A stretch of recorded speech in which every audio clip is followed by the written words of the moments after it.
So during my trying to develop as a trader, I had to work temporary jobs to earn money to put into my trading account. I assigned myself to this temporary agency. They filled temporary positions for companies that need it. Like, we need someone to do this for 4 weeks. We need someone to do this for 2 weeks or whatever. So I joined a temp company because I didn't never wanted to work. I just needed to earn money to put into my trading account after I blew my trading account out, and then call my temp agency and say, I need another assignment no longer than 6 weeks. So they would assign me, I would work my assignment, save as much from that pay as I could to put in my trading account, and then trade until I blew that account up. Then I would make a call again. I need another assignment. And this went on and on and on, right? So I had this idea that, wait a minute, I realized that a company called UPS, you guys know UPS? I realized, wow, UPS is hiring.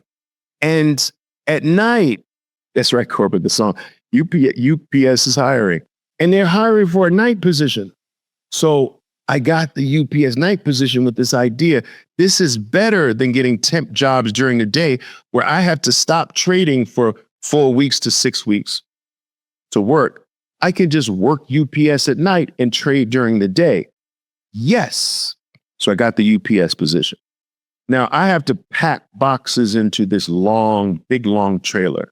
The boxes are coming down on a conveyor belt at a certain speed, and I got to grab a box, pack it, but it had to be packed tight, so airtight that not a single space, because you had to pack as many boxes into a truck as possible.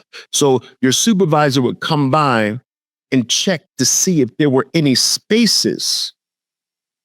And so I had one supervisor that would come by every now and then and be like, Oliver, you're new, you're doing a good job. I see a couple spaces, but don't worry about it. It's cool. You'll get better and better over time. That was one supervisor. And then I have another supervisor who would just sit there at the opening of the truck and watch me put a box in, put box after box in. He would get into the truck and inspect and look over and whatever. And I'd be like, dude, this dude is like breathing down my back. Just let me work, bro. And there were these two different management styles, right? So one was like, gave me the opportunity to work myself into a better box stocker, made a comment here, made a comment there. You're doing great. You're new. You're doing great. There's a couple spaces here. That's not a big deal. You'll get better. That's the maximum loss per trade that gives the stock a break, that gives it gives it room to work itself into a better position versus the $30, $20, $15 maximum stop, always breathing down your back, no room for error whatsoever. You guys understand the two different styles? To finish the UPS story, I lasted less than a week. I am here to tell you that no human being should be doing that. After 3 days, I said, I can't take it. Can't take this. I was waking up in the morning to trades absolutely sore. I couldn't move my arms. My legs ached. I had sciatica down both legs. It was just terrible. So when I said I can't take it anymore after 3 days, the supervisor put me on in an area where, most of the workers were chicks. They called it the chick area. That's not my word. Sorry, ladies. So they assigned me to the chick area where, most of the workers there were females. The guys would call it the chick area.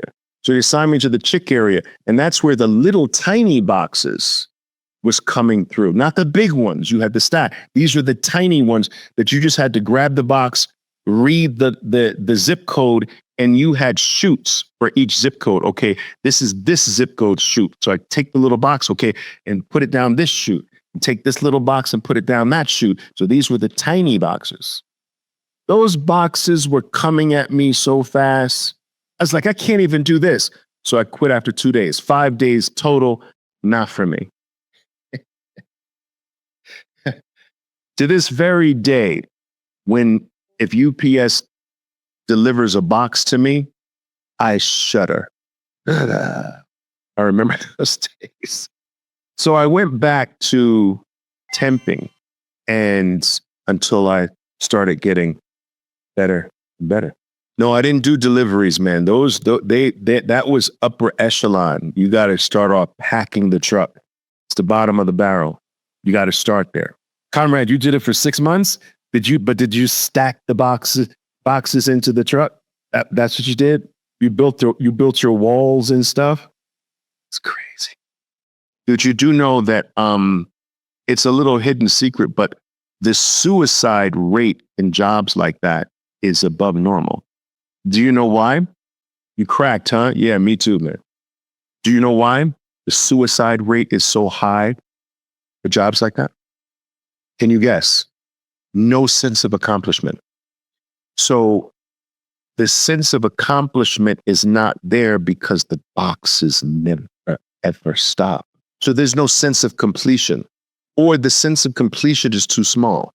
So it's like, okay, I finished this truck, but oh yeah, but you got like 8 more trucks to go. What are you talking about? And there's always 8 more trucks.